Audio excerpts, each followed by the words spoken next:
All right. All right, Okay, Ted. good. All right, great. You know, before I don't know why I have this green screen thing around me, this green border. Do you see that? Yeah. No, I think it just means you're sharing screen. Oh, You're okay. okay. Anyway, you're seeing before I got rudely interrupted by this huge storm. It was terrible. I gotta tell you, it shut down almost the entire little city where I live. We were talking about these principles for talk story. How do we come about that? And how do we decide some of the policies and rules that we eventually settled on? Ted, there's an echo or something. Is there Is there? Oh, for me or for okay. somebody else? Oh, that might be me. Okay. It's okay. Go ahead. I think Ted, you have another. Oh, let me see. Oh, you are Oh, fine. yeah, it's good. We're okay. Okay, so anyway, we got down to several principles.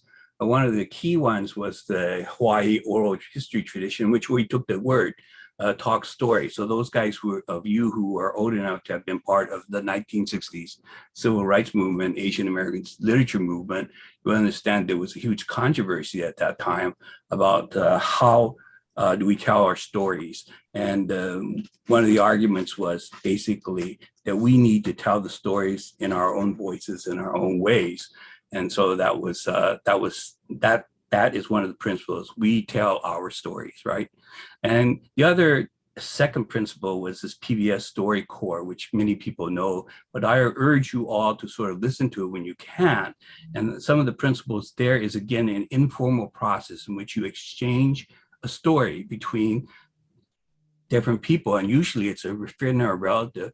And one of the things I really take out of that is that you're talking among generations, a father and a son, a grandfather and someone, a spouse and a spouse. But the idea is to find informal exchanges of information, particularly between generations. The third sort of concept or influence that we have was a book called American Chinatown, A People's History of Five Neighborhoods by Bonnie Shi. This was written several years ago, in which Bonnie wrote about what is it that makes Chinatown, and she explored five Chinatowns: Los Angeles, San Francisco, New York, Honolulu, and Las Vegas. And she came up with the idea at the end, surprisingly, that the model to watch for in terms of what the future of China might be was actually Las Vegas. And one of the other things she came up with, it was actually Chinatown. There's a lot of ways you could define it. But one of the things she really do is she comes up with the conclusion that Chinatown is actually a concept, something that's in our mind, something that is a space for self-invention, but it's not necessarily linked to physical things, although those are still important. It's a place where you feel comfortable. And, it's a kind of a compass where people come and return to sort of like renew what it is about them that makes them Chinatown. She also wrote in some of the concluding chapters something which I thought was quite important. And she says, and I'll read, I haven't always felt at ease in my Chinese skin. And as a young adult, it was comforting to know that there was a place I could go in my city where everyone else looked like me. There's a new movie being produced, and I think Kenning knows her. Penny Lee and Lisa Mao produced a film called The Three Chinatowns, just recently released. It's in the film circuit now. And what she did was examine the Chinatowns of Boston, Chicago, and Washington, D.C., trying also to find out what are the things that distinguish these Chinatowns. But it wasn't her central thought. But one of the things that occurs in the interview she comes out with, people were saying, and this theme came out, was I want to go to a place where I feel a belonging to. And Chinatown does that to me. So keeping those things in mind, some of the principles for which we did things is that we have this idea in our voices, telling our own stories in our voices, telling among generations, trying to be as informal as we can, and trying to find that thing that engages us with the community. So in DC, addressing the issues of Chinatown gentrification and erasure. So we decided at the beginning that our talk stories would be in DC Chinatown. So most of you who know DC Chinatown or have heard about it think Chinatown is DC is not really a Chinatown. They call it a Chinatown, a China block or something of this sort, where things are being really erased. But we think, going back to the idea that Bonnie says, it's a state of mind, and how we encourage the development of that state of mind requires us to bring our stories into the physical place, which we call Chinatown. You know, if you are having some kind of event, and many people are doing this now, where you have all kinds of cultural groups and all kinds of dances and all kinds of ribbon dancing and lion dancing and so forth. At New Year's, you tend to now more and more go to a mall or go to some shopping center or something of this sort, and you do a great celebration with a lot of people learning about the culture, participating in the culture and so forth. But at the end of the day, it is not the same. You don't feel the same to that place once you've taken all the lion dances away and so forth. You see it as a mall. But if you do it in Chinatown, it reinforces Chinatown. There is a sense of Chinatown, however small it is, that is something worthwhile. So what we think of in our Chinatown series and what we do in the 1882 Foundation very much is we want to increase the reasons to come to Chinatown by providing it and using the idea that it's a cultural touchstone, a place where you can go to renew the sense of yourself and of the community that you are a part of. And one of the conscious things that we did in our Talk Story series was that we would do it in Chinatown, but we would not do it in a single location. So we would look for community venues, however big, however small they might be, but places where people can gather with a group. And so we start with the very logical place of the city's provided community center, and that's the Chinatown Cultural Center. We also rotated over to the Chinese Community Church and their fellowship hall. We also went to the Chinatown, the Chinese Community Benevolent Association. The idea for us was that it is not just that it's not just enough that you're in Chinatown. You want to engage the entire community. So we have the civic group in the Chinatown Community Cultural Center. We have the community church Christian group, and then we have the traditional people who are made up of all the family associations. And our goal was to rotate them. Interestingly enough, the Chinese Church and the Chinese Consolidated Benevolence Association, CCBA, they're on the same block, the same street. But people of the church said that all the time they went to the church, they had never gone inside the CCBA until we started doing our community series, our Talk Story series. So the goals of these Talk Stories also to encourage this mixture of people to do things. And you do that by physically rotating the space the space where we were holding these events. Now, it turned out that over the several years that we're doing this, the community center, which you would think would be the most reliable, was not actually. They had their opening days and times were limited. It's hard to get a hold of these guys to coordinate timings for presentations. The church, the CCBA had a fire, and so they had to restore the entire place. And the community church was there, but it's actually, we found another place, which is in the middle screen here. We found that there is Gold Properties had a huge development they just recently put up. And in that building, they have a community center. And in that community center, they have what they say it's a community center, but actually it's a corporate meeting space. And they have all the AV equipment and everything there that you need. So we began to use that space more. And we began to use it almost all pretty regularly. Because I didn't want to carry around all my projectors and stuff that I had to. The thing that we also learned was that you didn't really need a space. We'd do things in the park. We got together with the public library, and we would do storytelling on the park. And then we would also, the park liked our program so much because they helped promote their holdings. And so every one time we had an event like at a Moon Festival, they would take out books and put them in their truck, the little bicycle cart, which they developed partially because of us. And so they would bicycle, they park out there, and you would collaborate to do these things. So one of the things is you now have certain concepts of what you're trying to do, and you're trying to create this community and the sense of community rotating around in space. The other thing you need to do, and I think this is very important, is you need to create an expectation that there's a regularity to it. Once a month, do something, or whatever time you have, but have there be an expectation that there is going to be a talk story of some kind. So we've had Kenneth, we've had other people that come who are pretty well known, but we've also been able to say, look, we're going to have somebody, and we grab somebody who's a friend and say, we're going to have this event.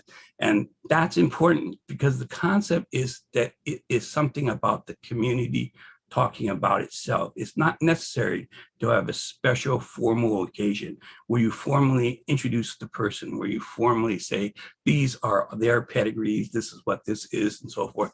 We just say, hey, we're here, and we got this guy coming in, and we start talking. Of course, you take that important person that comes in, but we've had people like Helen Zia come talk about her book, talking about her book, The Last Boat Out of Shanghai. And the thing is that people like Helen are unlike some of these other well-known people who have publicists and people who would say, we are not going to make this person available unless you pay a certain fee. And we don't pay fees. We don't charge honorariums because this is a community event. We also don't charge entrance fees and so forth.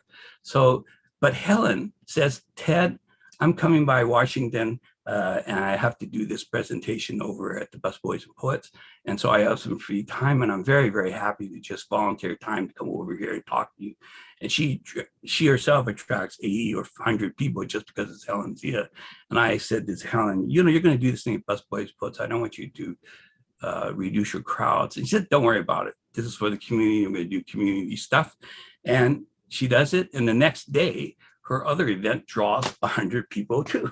So you can do those things, but the point of this is that anybody, you want to make it a common thing that anybody can tell the story. And in fact, everyone has a story to tell. And what you want to do is create a setting that is regular, that encourages them to say things.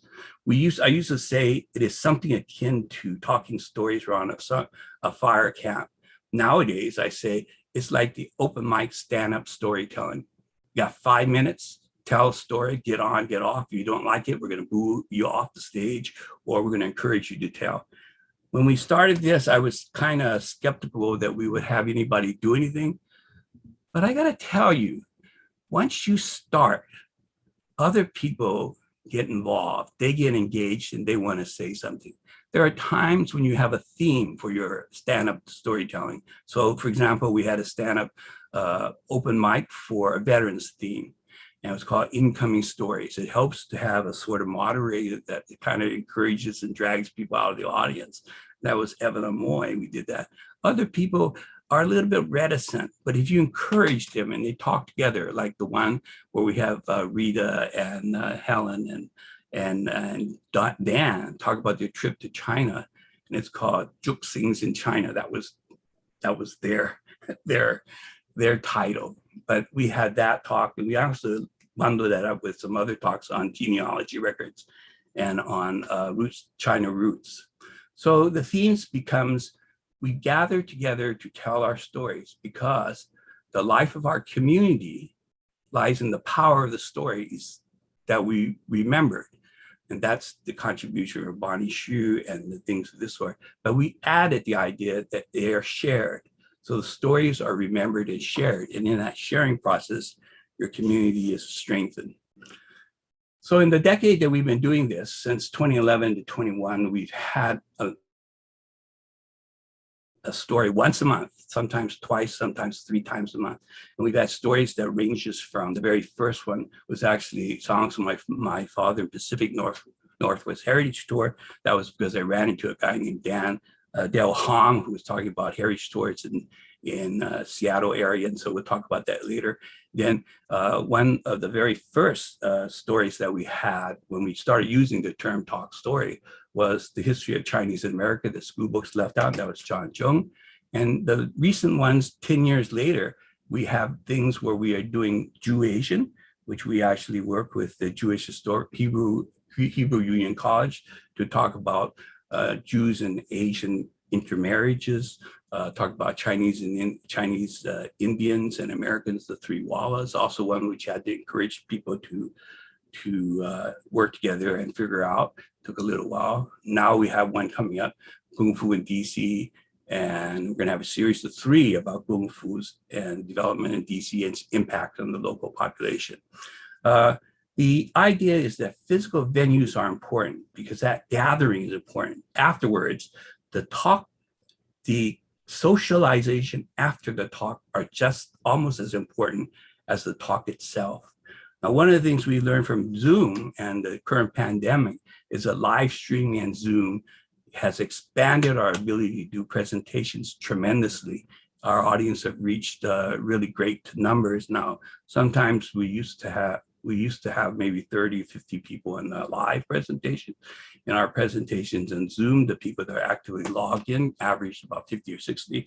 But there have been times when we have had the Zoom on the recorded messages, the live streaming part of it. We've had up to 2,000 people on things of topics such as viral racism that talked about smallpox epidemic and how it relates to today's COVID situation. We're going to have another one that's going to be, I'll talk about it a little bit later, but I do want to go that we have now sort of seen the way that we create these talk stories in 3 types.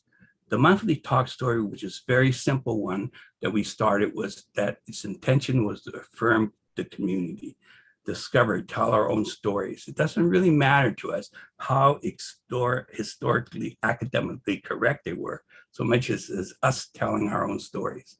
That anybody can do. I encourage you to do that. The other one is we asked, especially after Black Lives Matter, we decided that our stories had to have a stronger academic message. And so we developed something called occasional timeless echoes. And those are not, so we have monthly, and now we have these occasionals, and they're talk about some hard question that we're facing. So we are going to have a talk lined up coming up soon. It's called the Page Act, Through Line to Atlanta. We take the Page Act, 1875, and we have lined up a panel to talk about how that affects sexualization of women, especially Chinese American women in the United States, and how that's led or impacted things like Black Lives Matter and hate crimes against Asians. We have another one, which is another series which is going to start, which will be a quarterly talk, mainly focused around people talking about ideas and creating their own stories and so forth. So very quickly go through these are some of the examples of the type of stories that we have. Images of the presentations that are there. Time is running short, so I'll just go right away. Here are some extra stories, and what I wanted to do in a number of ways is talk about things, but I do want to highlight that in the past year, we've lost some good storytellers, a few good storytellers. 2 of them, most recently, John Jung, who was our very first talk story presenter 10 years ago. And he writes a lot about the Chinese in the South, chopsticks in the land and continent and so forth. And of course, we were very sad to see Corky leave because of the COVID situation. The bottom line is there are a lot of people that can tell stories, a lot of people you can tell stories, and we want to listen and hear all these things. Talk story events, questions. I put up this picture of Franklin Odo because he was one of the very first advisors way back in 2011. And he reminds me also that it's not just the listening, the oral part and the watching or seeing the photographs, but he's also involved in music, recording music and telling about how music affects our understanding and feelings of our own history. You know, these are our stories. They're done in our voices for our community strong. That's the sort of summary that I have. But the message I really want to get to you is you can do this. Just start on your own gather 2 or 3 people. And remember, when we started doing our talk story, we often had groups of 10, and 3 or 4 of them were actually the brother, the sister, and the wife of the speaker. But don't worry about it. Get together, do it regularly, and say things in your own voices, and things will grow out of it. The talk, the one with Dale Hom, where we started off very in the 2011, which is a spur of the moment, or chance meeting with him. But that actually evolved directly into various programs that is leading us now toward heritage tours and the nomination of a national landmark to the President of the United States. And that started off just because we just wanted to hear a story of what people were doing in Seattle area. So I'm going to leave it now at that, because we want to get right into, I think it's going to be a wonderful presentation. Ken and Curtis, and then I think my good friend, Ken, who's my good friend? Anyway, we'll be having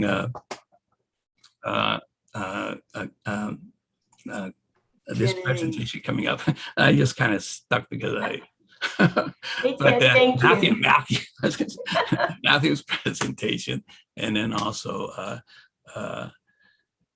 in any case, I encourage you, tell your stories. You have a story to tell.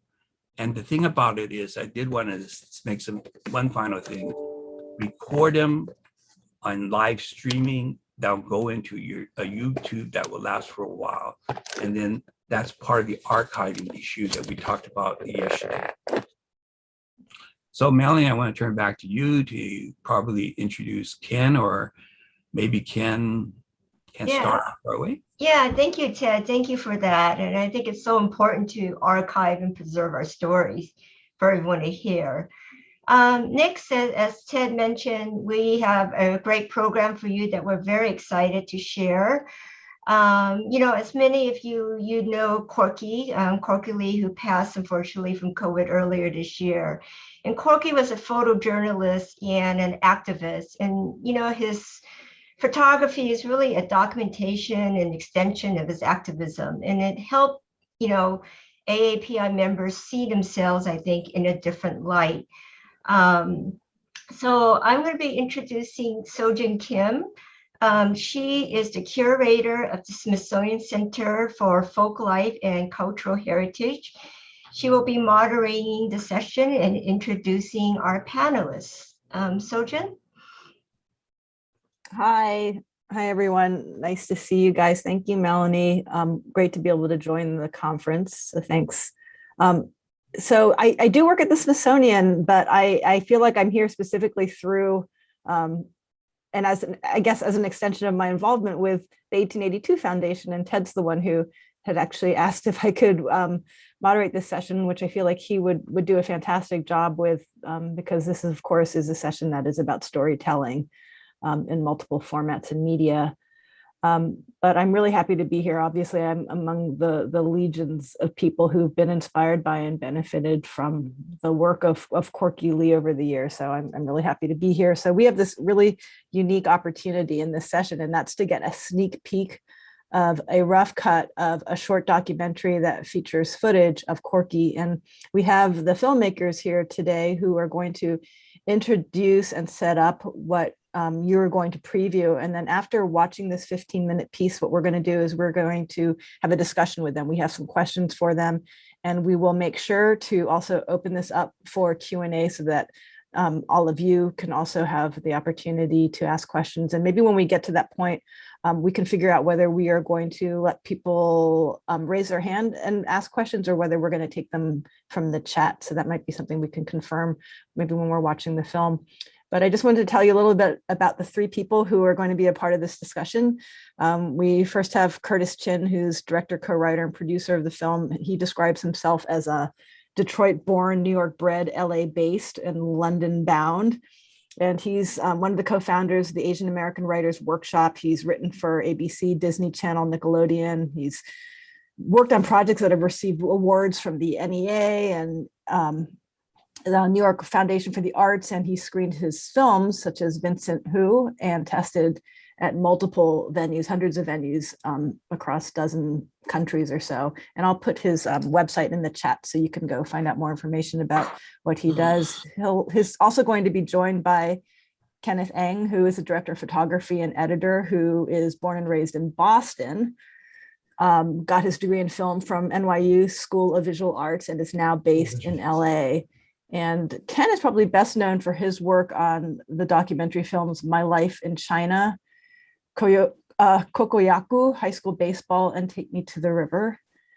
And then finally, we're going to be joined by Matthew Wong, who is a composer. So Matthew is a native New Yorker. He's a film and TV composer who has written music for shows, including Kipo and the Age of Wonder Beast, New Amsterdam, Glow, and Ginny and Georgia, among other projects. He's the composer also of Joseph Jung's Geronimo and IFC Midnight Centigrade. And then he's also working on the upcoming Shaquille O'Neal executive produced animated short film Head Noise. So that's something to be on the lookout for. So we're super happy that all three of these guys could bring their different insights and share this project that they've been working on. And I'm going to now kick it over to Curtis, who's going to tell you about what you are going to be able to preview. Hi, thank you, first of all, to CACA, Ed, Melanie, Sojin, for inviting us and giving us this opportunity. This is a short film that actually came out of a larger project that Ken and I had been working on called Our Chinatown. We'd been working very closely with different people within the community in other cities, talking about what they're doing to preserve their Chinatown. And obviously with New York, you think of Corky Lee. And so we worked with him very closely for over a year and a half, following him around, just talking to him, getting to see how he sees New York City. And, obviously when Corky passed, we were all shocked, and devastated by it. And that's when we decided we really have to make sure we get this piece out there to continue his legacy and his words of wisdom that he shared with people, not just through his wonderful photography, but also just his voice. And that's what we're showing today. This is what's considered a rough cut. So the film is not complete. We're still finalizing the cut. Also, we just brought on Matthew, wonderful, the composer, who's, working on creating a beautiful score for the film and other difficult things, other stuff that we'll talk about after you see this cut. Yeah, I want to echo Curtis by thanking CACA, the Convention Committee, President Melanie Chan, Sojin, 1882 Foundation. Thank you so much for giving us this space to present the project. This project that is so long in the making, because projects like this are unfundable. Curtis has been in the red. We found a way to get this far by, just finding extra time and energy to do something like this.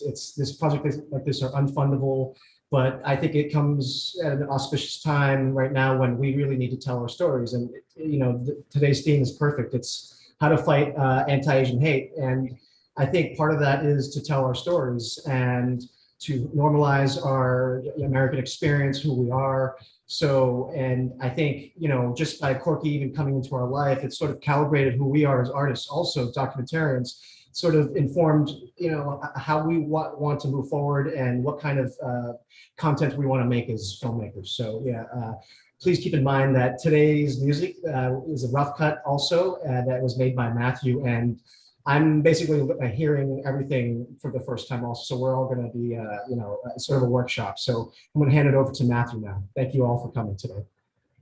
Thanks everyone for being here. I could just kind of repeat the same sentiment, but I just want to say as having Corky as a family friend and just experiencing his just passion for what he did, and it was very emotional too, just watching this cut for me the first time, and especially laying music over just him talking about life in a way that I wish I'd been able to talk with him about in person.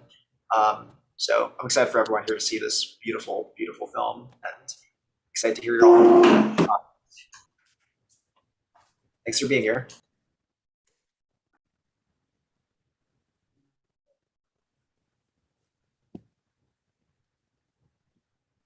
Okay, can everyone see the video?